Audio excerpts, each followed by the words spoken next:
사발렌카, 생애 첫 US 오픈 우승. 그녀의 승리 비결은 무엇일까?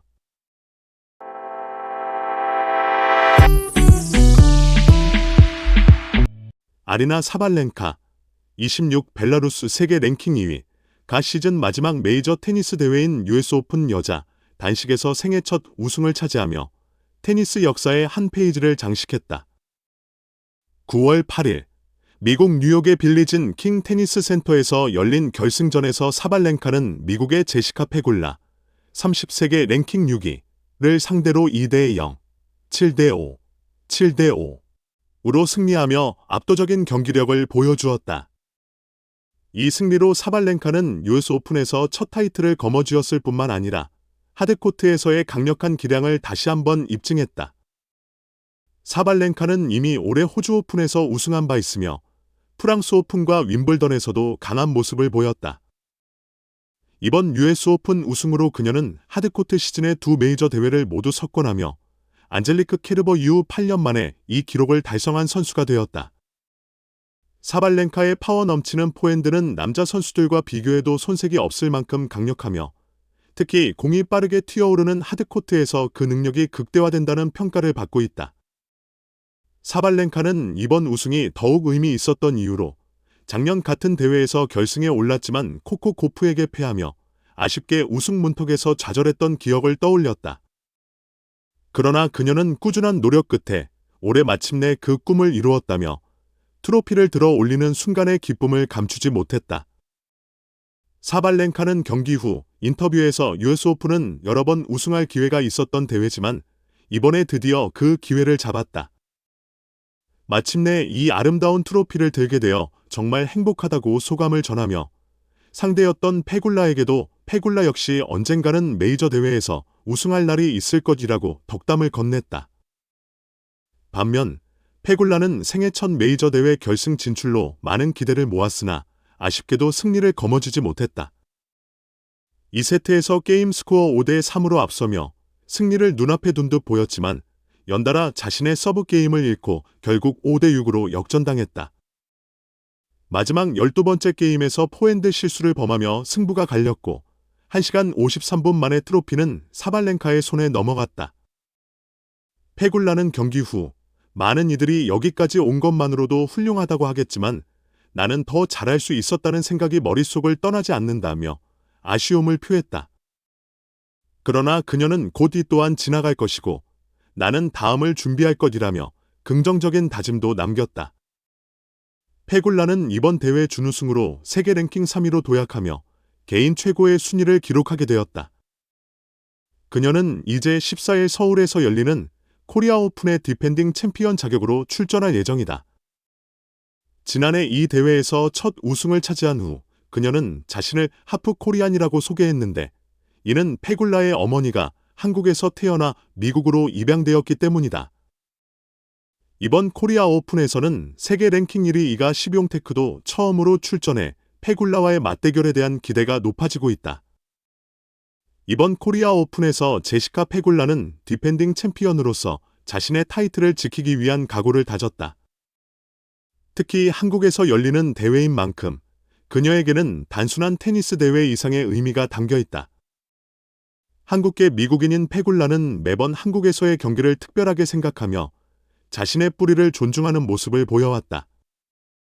지난해 그녀는 첫 코리아 오픈 우승을 차지하며 많은 한국 팬들의 지지를 받았고 이번 대회에서도 역시 뜨거운 환영을 받을 것으로 기대된다. 하지만 이번 대회는 쉽지 않은 도전이 될 전망이다. 세계 랭킹 1위인 이가 시비용테크가 처음으로 이 대회에 출전하면서 경쟁이 한층 치열해졌기 때문이다. 페굴라와 시비용테크의 대결은 이미 많은 팬들의 관심을 받고 있으며 두 정상급 선수가 맞붙는 장면은 테니스 팬들에게 잊을 수 없는 명경기를 선사할 것이다. 이 외에도 다양한 신예 선수들이 코리아 오픈에 참가해 새로운 스타 탄생의 가능성도 열려 있다. 페굴라는 인터뷰에서 서울에서 다시 한번 우승 트로피를 들고 싶다며 강한 포부를 드러냈다. 그녀는 이번 대회를 통해 자신의 기량을 다시 한번 입증하고 US 오픈의 아쉬움을 털어내겠다는 각오를 다졌다. 한국 팬들은 항상 저에게 특별한 힘을 줍니다. 이번 대회에서도 그 힘을 받아 좋은 경기를 펼치고 싶습니다. 라고 말했다.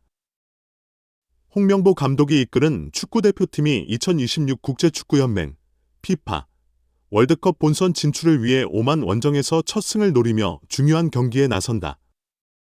11회 연속 월드컵 본선 진출이라는 목표를 이루기 위해서는 한순간에 경기를 뒤집을 수 있는 세트피스의 재점검이 절실하다. 10일 오후 11시 한국 시간 한국은 오만 무스카트의 술탄 카부스 경기장에서 오만과 아시아 지역 3차 예선 B조 조별리그 2차전을 치른다. 이번 경기는 한국에게 반드시 승리해야 할 중요한 일전이다. 홍명보 감독은 선임 과정에서부터 논란이 있었고 이로 인해 대한축구협회, KFA와 감독 모두 날카로운 비판을 받고 있는 상황이다. 이를 잠재우기 위해서는 승리가 절실하다. 하지만 지난 5일 팔레스타인과의 첫 경기에서 한국은 0대0 무승부를 기록하며 아쉬운 출발을 했다. 팔레스타인은 상대적으로 전력이 약한 팀으로 평가받았지만 한국은 90분 내내 상대를 압도하지 못했고 패스와 공 컨트롤에서도 실수를 반복하며 기대에 미치지 못한 경기력을 보였다. 특히 이런 경기가 풀리지 않을 때 중요한 역할을 해야 할 세트피스에서도 한국은 미흡한 모습을 보였다. 후반 28분 팔레스타인 골문 앞에서 얻은 프리킥 기회에서 이강인, 파리 생제르맹, 이 왼발로 위협적인 슈팅을 시도했으나 골키퍼의 선방에 막혔다. 이것이 유일하게 위협적이었던 세트피스 장면이었다. 그 외에도 한국은 4번의 코너킥과 프리킥 기회를 가졌지만 결정적인 득점 기회로 연결하지 못했다. 세트피스에서 킥의 정확도가 떨어졌고 선수들이 유기적으로 움직이지 못해 공격 기회를 살리지 못한 것이다. 세트피스에서의 문제는 수비에서도 드러났다. 김민재, 김영권, 정우영 등 공중볼 장악력이 좋은 선수들이 있었음에도 불구하고 상대와의 공중볼 경합에서 밀리며 몇 차례 실점 위기를 맞았다. 특히 전반 22분에는 팔레스타인 공격수 타메르 세암에게 헤더 골을 허용했지만 오프사이드 판정으로 다행히 득점은 인정되지 않았다. 이는 느슨한 세트피스 수비가 만들어낸 위험한 상황 중 하나였다. 세트피스는 약체 팀들이 득점을 노릴 수 있는 중요한 무기가 되지만 한국처럼 상대의 밀집 수비를 뚫어야 하는 팀에게도 매우 유용한 전략이 될 수 있다. 홍명보 감독의 팀에는 이강인과 황인범, 페노르트 등 날카로운 킥을 자랑하는 선수들이 다수 포진해 있다. 이들이 세트피스 상황을 잘 활용한다면 오만 원정에서 예상치 못한 어려움을 극복하고 승리를 거머쥘 가능성은 더욱 커질 것이다. 이번 오만 원정은 한국 축구대표팀에게 단순한 승리 이상의 의미를 지닌다. 그동안 쌓여온 비판과 의구심을 잠재우기 위해 홍명보 감독은 선수들의 정신적 결속력과 집중력을 끌어올려야 하는 중요한 시점이다. 오만은 단단한 조직력과 홈 이점을 앞세워 한국을 상대로 강하게 나올 것이 분명하다. 이런 압박 속에서 한국이 승리를 가져오기 위해서는 기존의 전술적인 접근만으로는 부족할 수 있다. 세트피스 외에도 경기 흐름을 주도할 수 있는 빠른 템포의 공격 전개와 상대 수비를 흔드는 창의적인 플레이가 필요하다.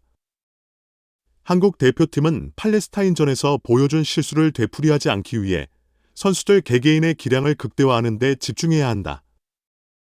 특히 공격의 핵심이 될 이강인의 창의적인 패스와 전방에서의 날카로운 슈팅, 그리고 황의조나 조규성 같은 공격수들이 골 결정력을 발휘해야만 승리 가능성이 높아질 것이다.